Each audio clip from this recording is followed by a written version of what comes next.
사랑합니다. 저희는 지난 시간 이 앞절의 말씀들을 통해서 우리의 인생이 수치를 당하지 않기 위해서 하나님의 율례 앞에 완전하며 또 하나님의 율례 앞에 완전하려고 하는 그 사람들이 함께 힘을 모아 하나님 앞에 진실하게 살아가야 한다라는 말씀을 받았습니다. 오늘 이 시간에는 하나님의 말씀 앞에 완전하려는 사람이, 하나님의 말씀을 굳게 붙잡는 사람이 어려움을 당할 때 그가 어떻게 이 어려움을 헤쳐나가고 이겨내는지 그 말씀을 함께 나누길 원합니다. 오늘 저희가 함께 읽은 시편 119편 81절에서 88절까지의 말씀을 보면 시인이 큰 어려움을 당했다는 것을 알 수 있습니다. 시인은 자기의 심경을 크게 세 단계로 나눠서 고백합니다. 시인은 처음 이렇게 자기의 어려움을 고백하는데 주의 계명을 따르지 않는 자들이 웅덩이를 파서 나를 해하려 하나이다 라고 고백합니다. 내가 이 세상에서 살면서 때로 어려운 일들을 만나기도 하고 때로 근심에 빠지기도 하는데 어떤 사람이 나를 온전하게 해하려는 목적으로 웅덩이를 수없이 파놓고 내가 가는 길목마다 서서 나를 넘어뜨리려 한다면, 심지어 나를 죽이려 한다면 그의 삶이 얼마나 피폐해지겠습니까? 이렇게 시인의 삶에는 그를 죽이려고, 그를 해하려고 하는 사람들이 있었습니다. 그리고 시인은 또한 이렇게 고백합니다. 이유 없이 나를 핍박하는 사람들이 있다라고 얘기합니다. 이유가 있게 나를 어렵게 하는 사람, 이유가 있어서 나와 뜻이 맞지 않는 사람이 있을 수 있는데 정말 이유 없이, 이유도 모른 채 나를 괴롭히고 핍박하려는 사람들이 시인의 삶에는 있었습니다. 그의 인생이 얼마나 힘들었을까요? 그런데 이렇게 나의 인생을 힘들게 하고 또 위험에 처하게 하는 것뿐만이 아니라 시인은 아예 내가 그들 때문에 죽게 되었다라고 얘기를 합니다. 거의 죽게 되었다라고 표현을 하지만 이 표현은 완료형입니다. 그러니 이 시인의 고백은 이미 내가 세상에서 죽은 것과 진배 없는 그런 삶을 살고 있다라고 자기의 어려움을 이 시에서 세 단계로 얘기하며 토로하고 있습니다. 사랑하는 여러분, 시인은 하나님의 말씀을 온전하게 사모하려고 노력했습니다. 그럼에도 불구하고 그의 인생 곳곳에는 원수들이 파놓은 웅덩이가 숨겨져 있었고 이유 모를, 원인 모를 그런 핍박들이 가득했으며 그것들로 인해서 피폐해지고 이미 이 세상에서 죽은 자처럼 마음이 심히 고단하고 어려운 삶을 살았다는 것을 우리는 이 짧은 시에서도 여러 번 발견할 수 있습니다. 우리가 하나님의 말씀을 따라 살지만 우리의 인생에는 육체적인, 관계적인, 경제적인, 심리적인, 그리고 기타 여러 가지 어려운 일들이 있습니다.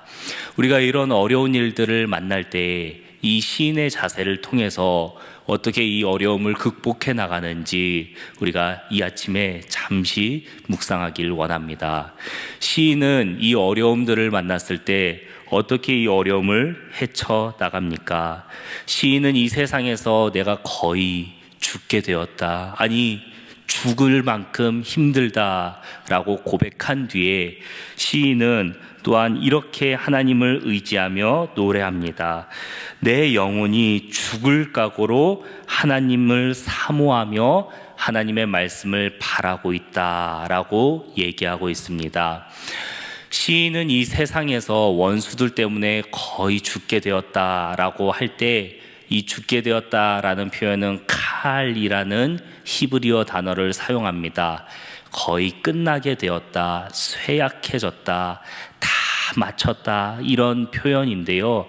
놀랍게도 시인은 이 죽게 되었다는 이 칼이라는 단어를 어떻게 시적으로 승화시켜서 하나님을 찬양하고 있냐면 81절과 82절에서 이 단어를 그대로 가져와서 내 영혼이 하나님을 사모하여서, 내 영혼이 하나님의 말씀을 사모하여서 거의 죽게 되었다, 쇠약해졌다 라는 표현으로 하나님을 노래할 때 이 단어를 사용합니다. 시인은 81절에서 내 영혼이 하나님의 그 말씀을, 하나님을 사모하기에 쇠약해졌다, 모든 힘이 다 빠졌다라고 노래하고 있습니다. 내 눈이 하나님의 말씀을 바라기에 힘이 쇠약해졌습니다 라고 82절에서 고백하면서 이 단어, 원수들이 나를 죽게 만들었다라는 그 칼이라는 단어를 사용합니다. 시인은 내 영혼을 죽이려고 하고 내 영혼을 피곤하게 만들려는 이 세상에서의 고난들, 원수들의 핍박들이 가득하지만 그것을 시적으로 승화해서 나를 죽이려 하는 그 사람들이 내 앞에 가득하더라도 오히려 내 영혼은 하나님을 바라보기에 쇠약해졌고 하나님의 구원의 말씀을 바라보기에 거의 죽을 지경에 이르렀나이다 라고 노래하고 있습니다.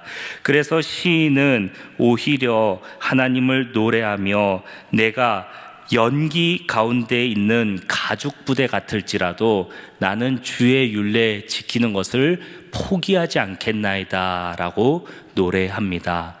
여러분, 가죽이 연기 가운데, 불덩어리 가운데 들어있으면 어떻게 되겠습니까? 숯덩어리가 되지 않겠습니까? 지금 시인의 심경은 불 가운데 있는 가죽 부대처럼 숯덩어리가 되고 심하게 다 타는 그런 심경일지라도 시인은 오히려 내가 그럴수록 하나님을 더 바라보고 그럴수록 나를 구원하시는 하나님을 더 사모합니다 라고 노래하고 있습니다. 사랑하는 여러분, 시인은 어떻게 이 어려움 가운데서도 이렇게 하나님을 끊임없이 바라보고 사모할 수 있었을까요? 오늘 말씀 마지막 88절에서 시인은 신실하신 하나님께서 나를 이끌어 가시고 나를 살아나게 하실 것을 믿습니다 라고 고백하며 시인이 이 불 가운데 있는 고난 가운데서도 하나님을 바라보는 근거를 노래하고 있습니다. 시인은 하나님의 신실하심을 경험했습니다. 여기서 얘기하는 이 신실하심은, 주의 인자하심은 헤세드라는 단어인데요, 바로 신실한 사랑을 얘기합니다. 사랑의 여러 종류 중에서 신실하신 사랑을 헤세드라고 표현합니다.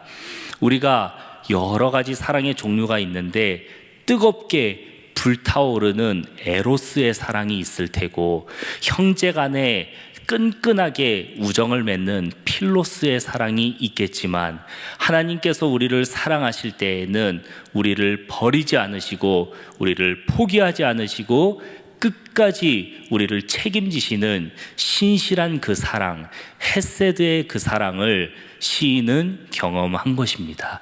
그래서 이 고난 가운데 있을지라도 시인은 하나님께서 나를 신실하게 사랑하시고 이끌어 가실 것을 굳게 믿으며 오히려 나를 죽게 만들고 나의 영혼을 피곤하게 만드는 그 대적들 앞에서 나는 그것들로 피곤하지 않고, 나는 너희들의 핍박에 죽어나지 않고, 나는 오히려 하나님의 말씀을 바라기에 쇠약해지고 하나님의 말씀을 바라보기에 죽을 지경에 이르렀다라고 노래하는 것입니다.